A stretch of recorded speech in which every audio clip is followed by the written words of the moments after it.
Rockeyez would like to welcome Katon Hirax. Hey, man, what's going on? Man, just like I said, getting ready for the new record. It's going to be out worldwide March 4th.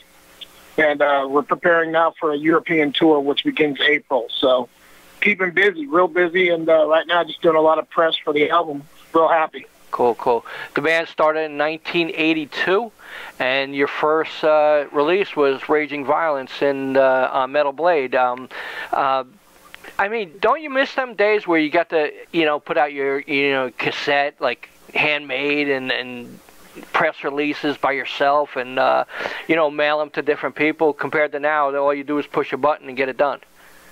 Yeah, that was actually a great time, and obviously it's probably never going to be like that ever again. But, yeah, I miss those days because it was a lot more personal.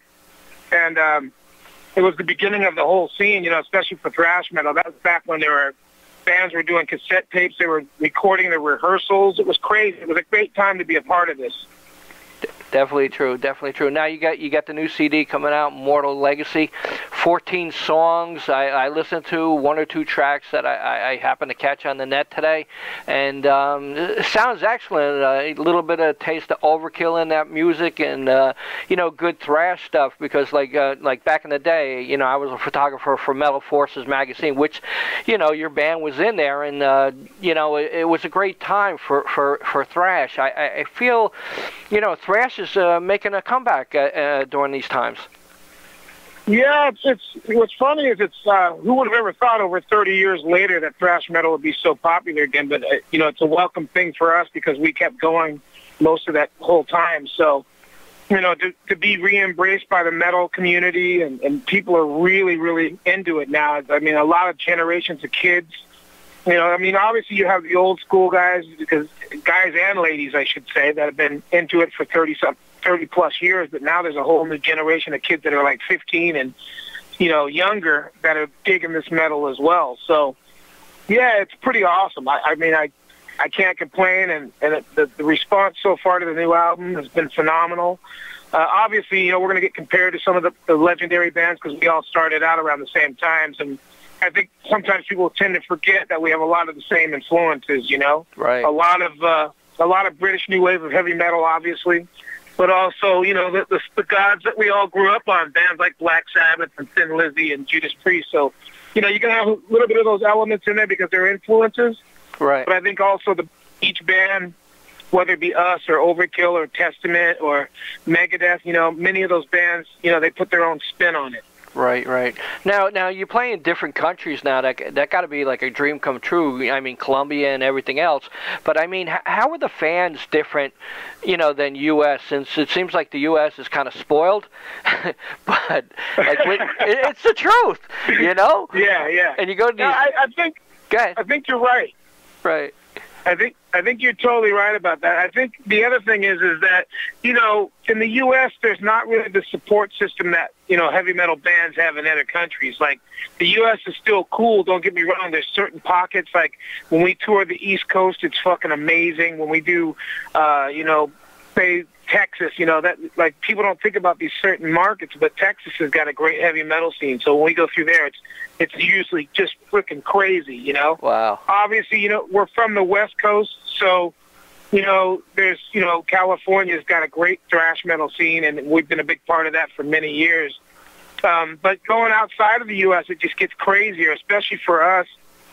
We've managed to build a really big following in South America, so whenever we go through there, doesn't matter which country we hit, it's just insane. I mean, Colombia's really, really nuts. Obviously, Venezuela, Argentina, Chile, Paraguay, Brazil is really phenomenal. Like, it's a bigger country.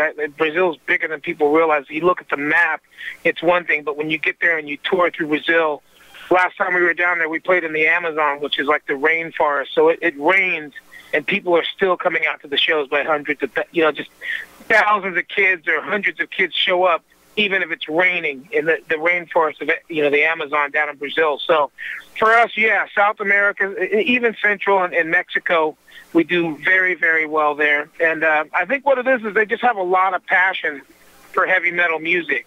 Right. The U.S., like I said, it's a little spoiled. So I think, we've had so many metal acts for so many years. But when you have bands like us, you know, that actually find a way to finally go tour outside of the country, the kids are really respectful of that in those countries, and they really appreciate it. So there's just extra craziness that comes along with it. They're just stoked to see us, you know? Cool, cool. Do you see kids, like, still, you know, trying to bring back them old days where you know, I mean, even you wear it, like the vest with the patches and stuff like that. Yeah. Is the crowd different or still trying to be, you know, like a throwback to the new thrash scene? Well, I think what it is the difference is it's 30 years later, but the thing is that the fashion hasn't been lost. Like, people still love to wear denim vests with patches on it, and they still wear their jeans and their high boot, you know, what do they call them, high tops? Right, yeah. The high top sneakers. So, yeah, I mean, the fashion's still there, but I think what it is it's just kind of like they're really proud that they love this music, and they want everybody to know it, you know? Right. I'm not saying you have to dress that way, you know, because some people are totally heavy metalers and they don't even dress like that. But I think for the people that do dress like that, they just are so freaking proud of the music and so proud that they love this music. They want everybody to know it. And it's kind of, for me, it brings back a lot of great memories, so I love seeing it. Right. Whenever I see kids wearing, you know, it doesn't matter. It could be Motorhead, Venom, or whatever, Merciful Fate. But when I see kids wearing that stuff, even especially when they're wearing, obviously, my own Hirax and stuff, I'm just like honored. I'm blown away by it because it just shows that so much support, you know? Cool, cool. Do you still see the mosh pits out there or not really? Oh, yeah. No, it's actually, now there's more of them. You know, Right. When we play, there's usually 3 mosh pits going on, and a lot of stage diving still. I mean, obviously, the older people that come to our shows, they're kind of a little bit further back because, you know, they got their beers in their hands, and I think what it is, it's not that they couldn't do it, but they've already done that, so they're a little bit more into checking out the show, Right. you know, and watching the musicianship, and you know, a lot of these guys are still way into it. They're just a little bit more laid back, but there's nothing wrong with that either, because at least they're still coming out to the shows. And for us, when we tour, like even in the U.S., when we tour, a lot of people coming to the shows are like, dude, I haven't been to a show in like 20 years, so it's great that we can even get people off their ass Right. to come out to shows that don't even go out to shows anymore. Wow. Do you miss anything from like the earlier days that's really not like you know, in the scene these days? Well, the only thing I miss is probably just some of the guys that started out with us. You know, guys like Paul Bailoff, obviously Chuck Schuldiner, who you know very well. Yes. Guys like Cliff Burton. You know, when back in the early days, it was, you know, no big deal to walk backstage or walk into a club and see those guys just hanging out. So if anything I miss is a lot of the old musicians that have passed on. But there's not really much to miss now, though, because it's a great movement still. Like, heavy metal in general is going strong. And so for us when we play, it's awesome. And, you know, we always have promoters that come in and tell us after the show, we haven't seen this many people come out to a show in a long time. Or they say, we haven't seen this many old school and new school kids coming to the show. So, I mean, like I said, the only thing I probably miss is just guys that I started out with that, you know, I still do. I have a lot of respect for, Right. and that they help contribute to this music. So, like I said, if there's anything I miss, is those guys.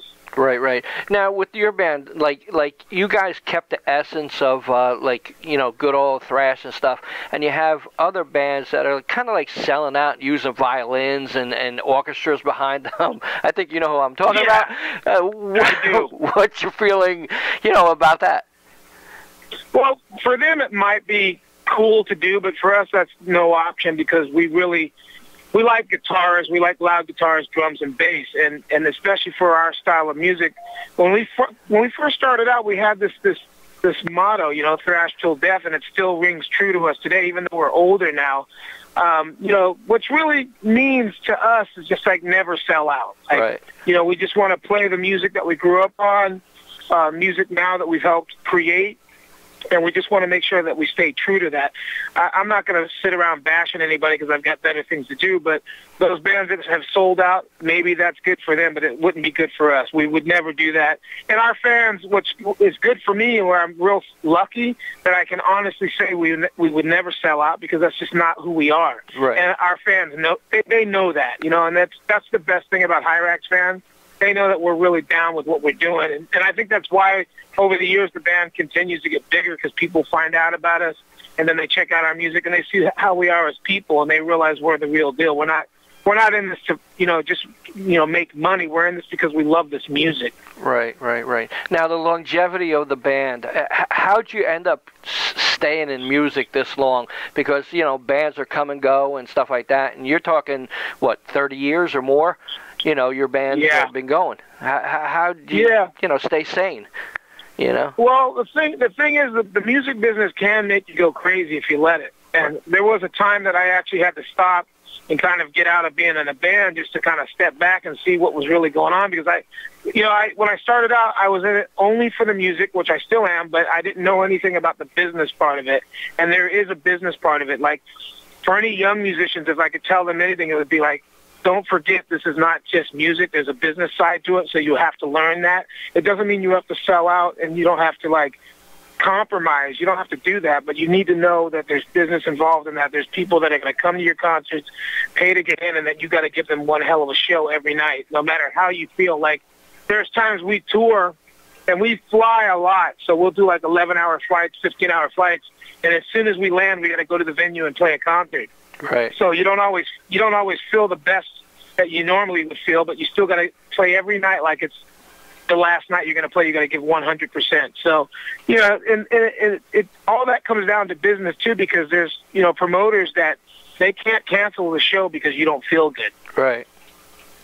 So yeah, you got to learn about the business. I had to get out of the business to learn more about it. I actually worked behind the scenes. I was working at record companies, and I was also putting on concerts for bands. And then my wife at the time, who was my girlfriend, said, "Dude, why aren't you playing, man? You still get all this mail from kids all over the world. Are you crazy?" Mm-hmm. And I was like, "I don't know." And so finally, she convinced me to do it. And I could not believe how many people were still into the band and how many people still knew about Hirax. So I started up in 2000, and I've been going strong ever since. And just, we've been touring, and we've been all over the place. We've been to Japan, Norway, Sweden. It's been unbelievable the places we've been able to go as a band. And this year, now that we signed with Steamhammer FTV Records with the new album coming out, we're going to be traveling a lot more. So I still love doing it, and I'm still down to do it, Cool. Now, what's your feeling about downloads compared to physical CDs? Because your covers are great, So, thank you. So, the comparison. What's your feelings on that? Well, I don't mind them.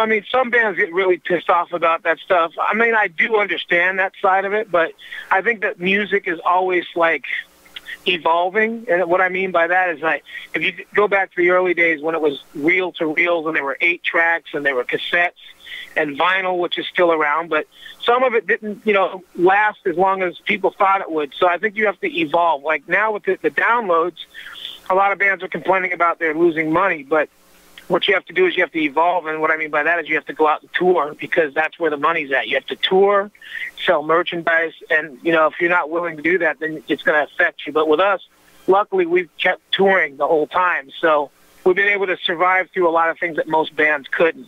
Right. But like I said, whatever happens in the music business, you just have to, change with it. You need to be able to, change and evolve, and then you'll be all right. So the bands that don't do that, they're going to be the bands that perish. But we're also kind of with Hirax, we're like a cockroach. It really takes a lot to kill us. Cool. Now, what's your feelings about, I do different interviews and stuff like that, and people give out their CD on the download for free, and they says, "Oh no, we just want the fans to have it." I think that's bullshit. They want the money. Yeah. You don't want the money? Yeah. Give me the money. I'll take the money. I hear you. Well, what's cool, this is kind of like a 2-part question about the downloads. To be honest with you, I don't mind them. Obviously, we could use the money if people are going to pay for them, and I'll tell you why, because we would just put it into touring more. A lot of people don't realize a lot of times it's not for us about getting rich. It's about that we really want to tour more, and it takes money to tour. It takes money to buy plane tickets. It takes money to buy gas. Right. So for us, we would just put more money into touring if we make more money. But at the same time, I'd rather people get the physical copies, because normally, unless you buy from iTunes, which is a very good company to buy from if you're going to buy digital downloads, when you get ones that are, say, ripped from a CD, sometimes they lose quality. So I'd rather people get the physical copies with the clean copies of the music, so they get a better sounding recording. That's the only, glitch I feel about, getting the illegal downloads. A lot of the times they're ripped terribly and they don't sound that good. I want people to have the best quality of the music they can get. And, like even with our newest record, we really put a lot of time into just making sure the record sounds fucking amazing, because the fans that are going to buy these records deserve to get their money's worth. Definitely. Now you're going out on tour with Flotsam and Jetsam. Tell me a little bit about that. Well, you're hitting some awesome questions. I mean, the problem with the Flotsam thing, it's not going to happen just because of the timing. Right. They went back. I think they went back into the studio to re-record one of their classic records, and we were already done with our record. And the thing is a lot of times it's all about, if everything's copacetic, and what I mean by that is that if the bands actually have the timing is right for both bands to meet in the middle and go on tour. Right. So we're not going out with Flotsam and Jetsam, but what we're doing is we're leaving in April for a full-scale European tour, which we start in Spain in April. That's where the tour begins. Right. And then we'll be over there for at least 3 to 4 weeks doing like 30-something dates throughout Europe, which will be amazing. And we're going back to Germany, which is one of our amazing, when we go to Germany, it's an amazing thing for us because we have a great fan base there. And we're doing this festival called the Bang Your Head Festival with Twisted Sister, Michael Schenker, and a shitload of other great bands. So, the touring will begin in April. We'll be touring throughout the rest of the year, probably into 2015. Normally with us, when we do a new album, we tour so much, it's like 2 hours of 2 years of touring. And I wish it was 2 hours. It's like 2 years of touring, and then we'll probably begin work on the next record. We already have ideas for the next album, but we don't want to get into that because this new record isn't even out yet. Immortal Legacy comes out worldwide on March 4th, and then we start just massive touring right after that. So, it's an exciting time, though. It's like this new record has made me realize that, we're really lucky to still be making records that people want to hear. Right. And that, there's such a great response to it already. We released a single called Hellion Rising, and that's been doing incredibly great. And there'll be a video for that pretty soon, where we've already started talking to the video producer about concepts for the video. So, it's just a very busy time. I mean, I've been doing more press than I've ever done before in my life, and people are really into the band, so it's good, man. Cool. Now, when you were a young man and stuff like that, in your wildest dream, did you ever think you'd be able to tour the country or whatever and play your music instead of like flipping a burger all day?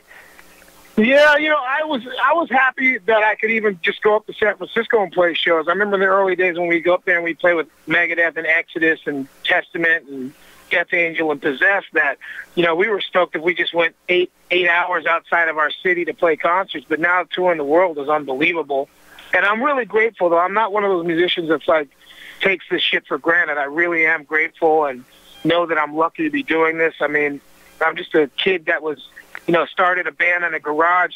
Who would ever thought I'd be seeing the world, through playing music. Right. So, I never thought I'd be doing this, but it's awesome. I mean, it just goes, I think for any other kid who's in a band, it's a great story to hear, because they can see that it could happen to them if they work hard enough and they practice hard enough and they get out there and play shows and they're not afraid to get on a plane and fly. You can do this shit, Very cool. Katon, man, Hirax, thanks a lot for the talk. Immortal Legacy coming out very soon. Would you like to say anything to the fans out there? Yeah, man, hey, to everybody that has either heard of the band or will hear of the band through this interview or through anything else when it comes to the internet or just going into a record store and seeing the record in the bins, thank you for the support. We're going to continue to keep putting out kick-ass thrash metal records, and we'll be seeing everybody, even in the U.S. We'll be touring very soon on tour, so stay strong, stay with metal, and we'll see you soon. Thrash till death. Thanks a lot, man. Appreciate it. All right, brother. We'll talk to you soon. Thanks for the support. Bye-bye. Bye-bye.